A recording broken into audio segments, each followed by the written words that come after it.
फिर आवाज आया तो तुम चिल्लाते हो।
You are the best, but don't hit the button.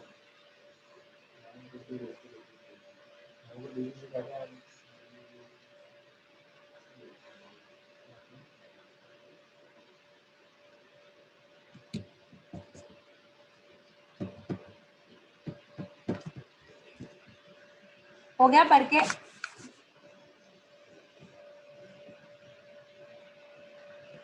Yes. ऐसे ब्लैक ब्लैक दिख रहा है क्या आपको? नहीं। स्क्रीन दिख रहा है? हाँ दिख रहा है। ठीक। यस आनंद, हो गया रीड करके? नहीं मैम, अभी रीड कर रहा हूँ। कितना टाइम, 2 स्लाइड रीड करने को आनंद? मैम अभी तो एक ही स्लाइड है, वो रीड कर रहा था मैं, थोड़ा टाइम लगेगा मैम। और हो गया है ना, वो तो सिंपल कौन था। सा? कंप्लायंस? कंप्लायंस वाला। नहीं मैम, मूवी भी थोड़ा रीड करना है। तब मार खाएगा ना तू सच्ची। ये रीड कर लो, फिर वो रीड करो। केतन,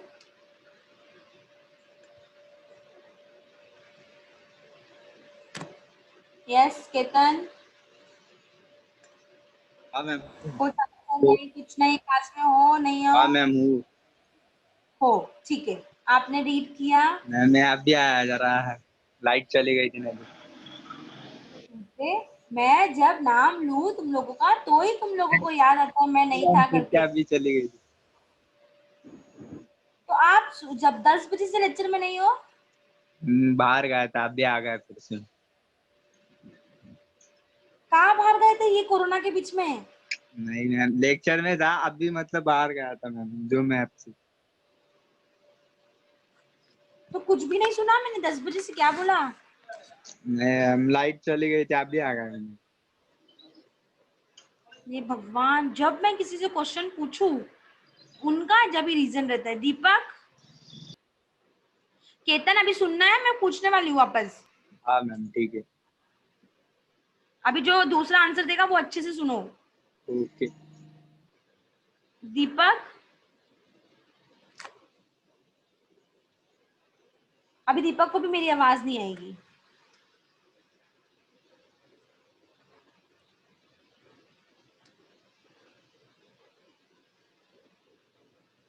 प्रियंका,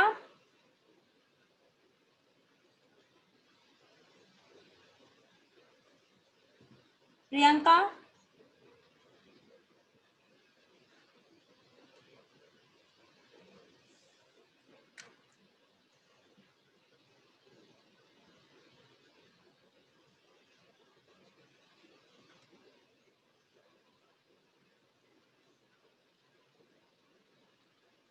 यस।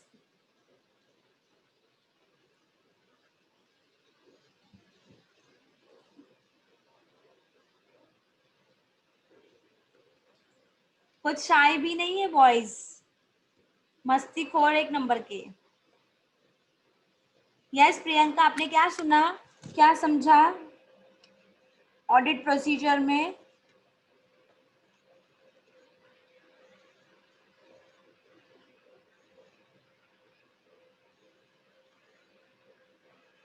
कहाँ चले जाते हो?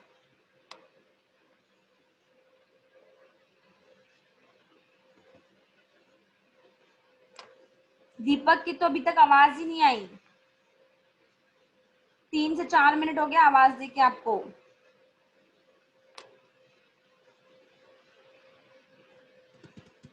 प्रियंका,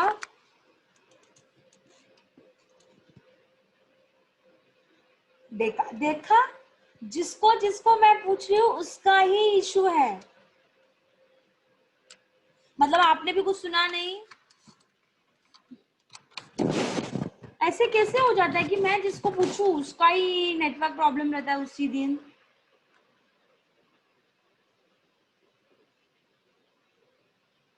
ठीक है, आप भी अभी सुनोगे केतन के साथ, कोई दूसरा आंसर देगा। यस, अभी खुद से बोलो कौन आंसर देने वाला है।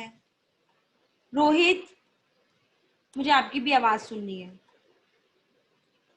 यस रोहित,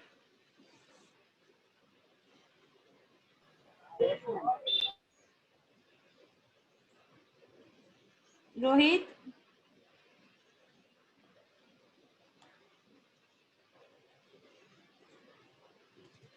बोलो।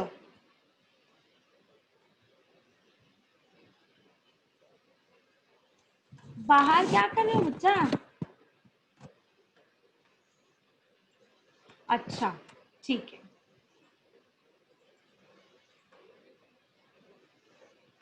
पर रोहित आप सुन रहे हो लेक्चर?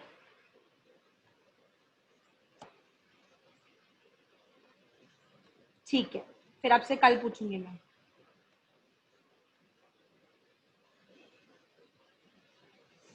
ठीक है Ramesh. Yes Shivani, vouching means लिख के कहाँ चलेंगे?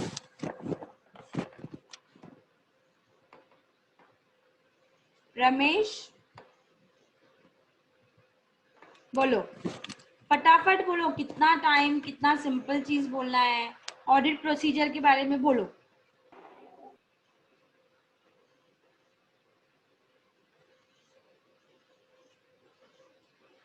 यस, आप सब डायरेक्ट वाउचिंग में किधर पहुंच गए? Yes, there are 2 procedures. Okay, one is related to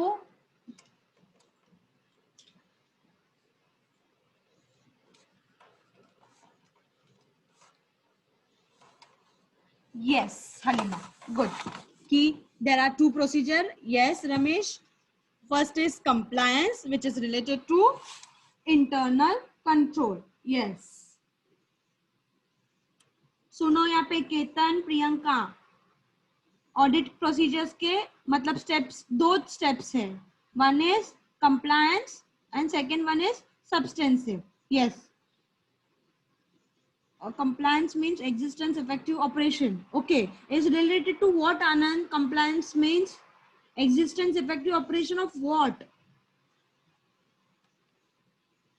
ये कौन लिखेगा? Compliance, as अलीमा और दो लोगों ने बोला कि compliance किसके रिलेटेड होता है? इंटरनल कंट्रोल के रिलेटेड होता है, बराबर. आनंद ने आधा बोला कि क्या देखते हैं हम इंटरनल कंट्रोल के अंदर? Existence, effective and operation, right? Yes. फिर yes, internal control. Very good. Does system exist? If yes, then how it works, and then their workings. कि वो लोग अपना काम किस तरीके से कर रहे हैं. Yes, very good. This is related to compliance procedure. Now we'll talk about substantive. Yes, substantive procedure is related to transaction during the year and balance sheet of assets and liabilities. Very good. कि substantive में आप क्या करते हो? Transaction and मतलब vouching and verification. Transaction पूरे साल भर का और असेट्स एंड लायबिलिटीज जो ईयर एंड का है वो देखते हो. उसमें क्या क्या स्टेप्स यूज करते हो ये दिया हुआ है.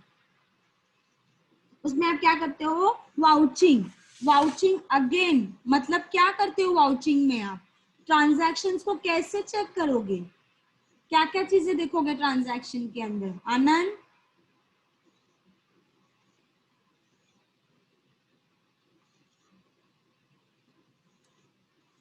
हाँ, ये आप पर्टिकुलर जा रहे हो ना शिवानी. इन जनरल हमने देखा ना ट्रांजैक्शंस में हम क्या क्या चेक करते हैं.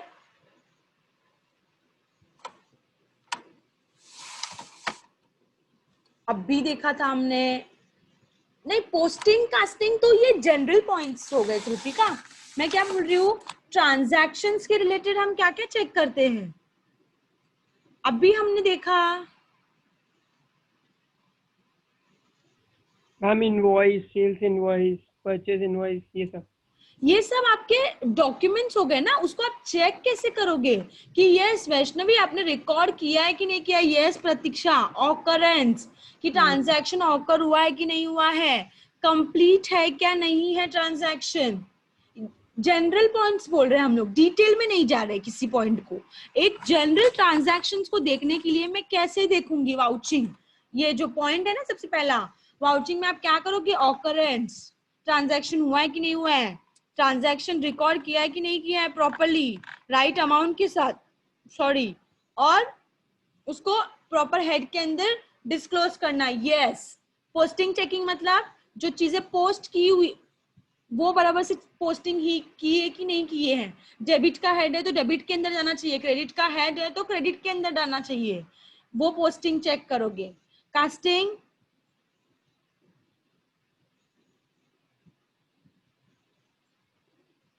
Very good. टोटलिंग में टोटल चेक करना. टोटल किसी का भी टोटल हो सकता है.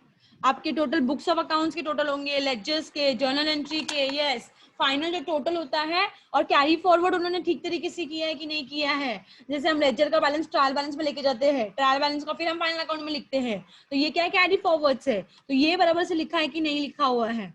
ये आपने किस में पढ़ा हुआ है?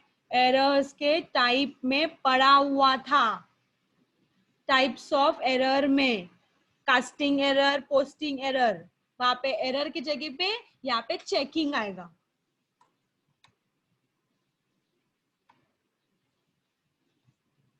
फिर लेजर चेकिंग. यस, लेजर जो बना हुआ है उसको चेक करेगा ऑडिटर कि बराबर से पोस्टिंग किया हुआ है लेजर के अंदर सब चीजें. फिर वेरिफिकेशन. वेरिफिकेशन के अंदर क्या क्या चेक करेंगे? Very good. Existence, rights and obligation. Yes. Next valuation. Very good. And last है आपका ग्रुपिंग एंड डिस्क्लोजर. यस, कि सारी चीजें तो हो गई, उन्होंने प्रॉपरली वैल्यूएशन किया हुआ है ट्रांजैक्शन को सही प्रिंसिपल भी फॉलो किया है, पर उसको उसके अंदर उसके प्रॉपर हेड में डिस्क्लोज करना भी उतना ही कंपलसरी है। यस, असेट को असेट के आइटम पर उसके अंडर में ही, करंट असेट है तो करंट असेट के अंडर, वेरी गुड, यस, उसमें ही डिस्क्लोज करना कंपलसरी है। कोई दूसरे हेड्स में तो नहीं ग्रुप किया है, डिस्क्लोज किया है, ये देखना सबसे फाइनल होगा। क्लियर है सबको प्रोसीजर? यस, सब यस बोलते, पूछो तो फिर नहीं पता।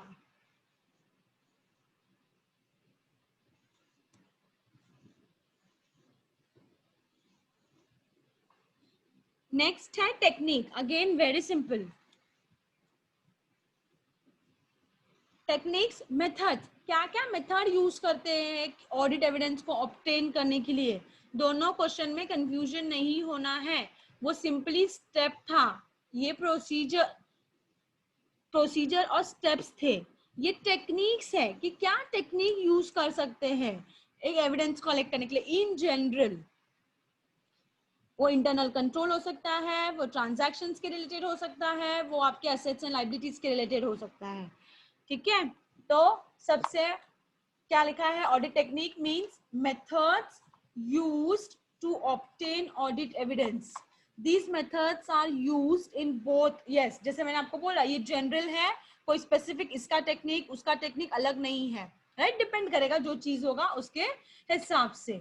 तो used in both the compliance and substantive procedures. Audit techniques are of the following types. Inspection, yes, inspection मतलब क्या, चीजें देखना, एग्जामिन करना, फिजिकली डॉक्यूमेंट्स को चेक करना, टेंजिबल एसेट्स को इंस्पेक्ट करना और रिकॉर्ड्स को वेरीफाई करना। तो ये मैं ट्रांजैक्शंस के रिलेटेड भी कर सकती हूँ, ये मैं असेट्स एंड लायबिलिटीज के रिलेटेड भी कर सकती हूँ, डॉक्यूमेंट्स को भी वेरीफाई कर सकती हूँ, मतलब ये ट्रांजैक्शंस के रिलेटेड हो गया। असेट को भी वेरीफाई कर सकती हूँ, टेंजिबल फिक्स असेट्स को, तो इसको भी इंस्पेक्शन बोलेंगे, राइट। ऑब्जर्वेशन का मतलब क्या है फिर,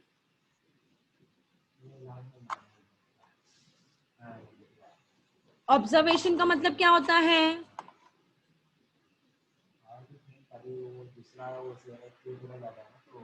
यस, चीजें ऑब्जर्व करना, राइट। यहाँ पे आप अपना ओपिनियन नहीं बताते हो तुरंत, आप चीजों को समझने की कोशिश करते हो कि कैसा है चीज, इन्होंने किस तरीके से अपना परफॉर्मेंस किया हुआ है, राइट, सही से किया है क्या, उसके बाद आप अपना बोलोगे। इंस्पेक्शन में क्या हो रहा था, यहाँ पे आप फिजिकली डॉक्यूमेंट्स को ही वेरीफाई कर रहे थे, राइट। यहाँ पे फिजिकल वेरिफिकेशन का श्योरिटी नहीं है, पर आप चीजों को देख रहे हो ध्यान से और समझने की कोशिश कर रहे हो, यस, समझ रहे हो, अंडरस्टैंड कर रहे हो कि इन्होंने कैसा परफॉर्मेंस किया हुआ है, इन्होंने लिखा है स्टॉक इतना है, राइट, तो स्टॉक इतना है, तो ये स्टॉक मैं भी फिजिकली वेरीफाई करूं, ऑब्जर्व करूं कि ये स्टॉक इतना है क्या, right, that is observation. Inquiry and confirmation, दोनों में डिफरेंस क्या है, यहाँ पे दोनों भी आप खुद करते हो, सिर्फ डिफरेंस ये है जो कंफर्मेशंस होते हैं वो फॉर्मल तरीके से होते हैं और जो इंक्वायरीज होती है वो इनफॉर्मल तरीके से हो सकता है। डिफरेंस क्या है, 1 सेकेंड ना,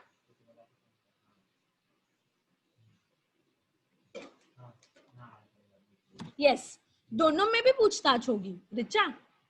फर्क क्या होगा, ये जो कंफर्मेशन होगा ना वहां पे आप एक फॉर्मल तरीके से जाओगे, फॉर्मल मतलब सीआईडी की तरह, देखो, यस, जैसे मैंने उनको बोला कि सो एंड सो टाइम पे मुझे आपसे ये इंफॉर्मेशन कलेक्ट करने हैं, तो वो पर्टिकुलर टाइम पे एक मेरे पास लेटर भी है कि मेरे पास ये है, कंपनी ने अलाउड किया है, मुझे आपसे बात करनी है, तो दैट इज कंफर्मेशन। इंक्वायरी, मैं जैसा मेरा मन किया, मैंने उठी, मैंने ये पूछा, निधि आपने ये काम किस तरीके से क्यों किया, ऐसे करना चाहिए था, ये काम किस तरीके से किया है आपने, ये क्या प्रोसीजर्स आपने फॉलो किया हुआ है, दैट इज इंक्वायरी। दोनों में भी पूछताछ होगी, पर डिफरेंस है, कंफर्मेशन फॉर्मल तरीके से होता है, inquiry can be in informal way. Clear है? Yes, now computation. कंप्यूटेशन का मतलब क्या होता है, यहाँ पे आप कैलकुलेशन का पार्ट चेक करोगे।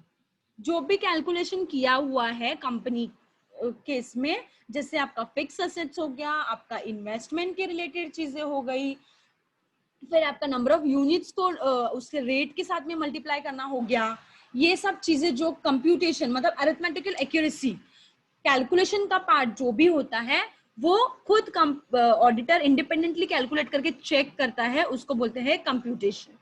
ये एक टेक्निक हो गया। एनालिटिकल रिव्यू मतलब रेशियोज को एनालाइज करना।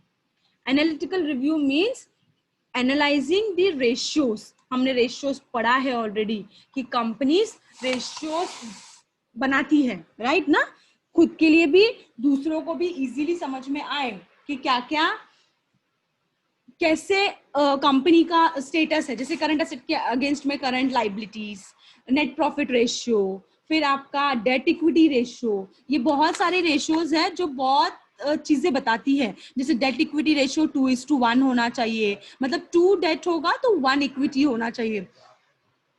तो फिर करंट रेशियो 2:1 होना चाहिए, 2 करंट एसेट होता तो 1 करंट लाइबिलिटी होनी चाहिए। तो ये हमें पता चलता है। तो ये जो कंपनीज रेशियो बनाती है, yes, debtor turnover, creditors turnover, stock turnover, हमने बहुत सारे रेशियोज पढ़े अलग अलग, प्रॉफिट एंड लॉस के, बैलेंस शीट के, कंबाइंड।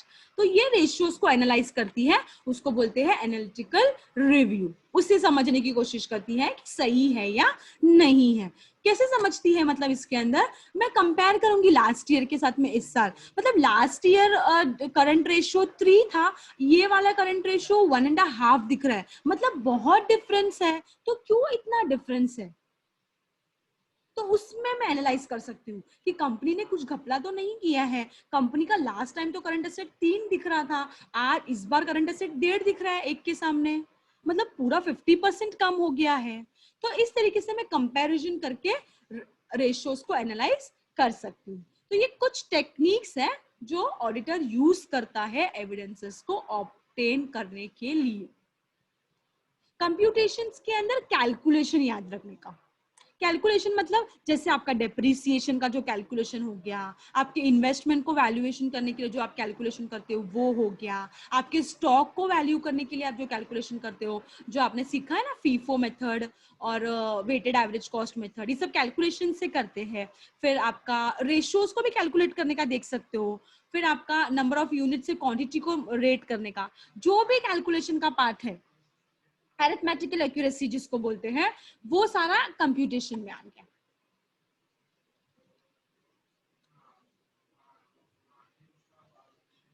इंस्पेक्शन, एग्जामिन करना रिकॉर्ड्स को, ऑब्जर्वेशन, परफॉर्मेंस को ऑब्जर्व करना, इंक्वायरी एंड कंफर्मेशन, दोनों में पूछताछ होता है। Difference is only confirmation will be in the formal way, whereas inquiry can be in an informal way. Computation means checking the mathematical या arithmetical accuracy of the entries या of the books of accounts या vouchers, documents, जो भी accounting records है उसका. Analytical review means analyzing, examining the ratios. Ratios can be analyzed through comparing the ratios with current year with last year.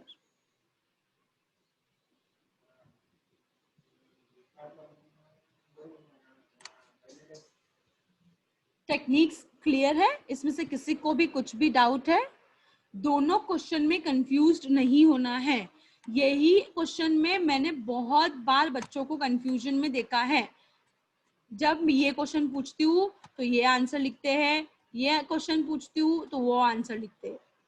Procedure step 2 ही है, और techniques, technique मतलब क्या मैं कुछ कुछ चीजें कर एविडेंसेस को कलेक्ट करूंगी। थोड़े बहुत टेक्निक्स दिए हैं, वैसे बहुत सारे टेक्निक्स हो सकते हैं, राइट? यस, मेथड्स, कि क्या मेथड यूज किया आपने एविडेंस को कलेक्ट करने के लिए। दोनों भी अच्छे से देखो घर पे आज, कुछ भी लगता है फिर वापस से मैं कल पूछूंगी आपसे quickly, without sharing my screen. फिर हम आगे बढ़ेंगे हमारा नेक्स्ट कंसेप्ट में, ऑडिट वर्किंग पेपर में। फिर आई थिंक 3 ही कंसेप्ट रह जाएगा, audit working paper, auditors rights of lien और ऑडिट नोटबुक। नोटबुक तो बहुत छोटा सा कंसेप्ट है, वो आप खुद से ही कर सकते हो। सिर्फ मेरे लिए 2 है अभी, ऑडिट वर्किंग पेपर और ऑडिट राइट्स ऑफ लीन। तो ऑडिट एविडेंस का पार्ट पूरा खत्म हो गया हमारा। हमने ऑडिट एविडेंस के अंदर सबसे पहले मीनिंग को समझा, एविडेंसेस कहाँ से कलेक्ट होते हैं वो देखा, फिर एक अच्छा एविडेंस कैसे हो सकता है, एसेंशियल्स वो देखा, फिर इंटरनल एविडेंस, एक्सटर्नल एविडेंस क्या होते हैं, डिफरेंस क्या होते हैं वो देखा, फिर प्रोसीजर्स, ऑडिट एविडेंस को किस प्रोसीजर स्टेप से कलेक्ट करते हैं, फिर हमने कुछ टेक्निक्स देखे जो एविडेंसेस को ऑब्टेन करने के लिए यूज करते हैं। तो ये पढ़ना है आपको, नेक्स्ट लेक्चर में पूछूंगी, फिर हम आगे बढ़ेंगे ऑडिट वर्किंग पेपर के अंदर। ठीक है, ठीक है। अब मेरा भी नेक्स्ट क्लास है, आप भी ब्रेक लीजिएगा। Yes, stay safe, thank you, take care. पढ़ाई करो, कुछ भी लगता है तो पहले हम वो डिस्कस करेंगे, फिर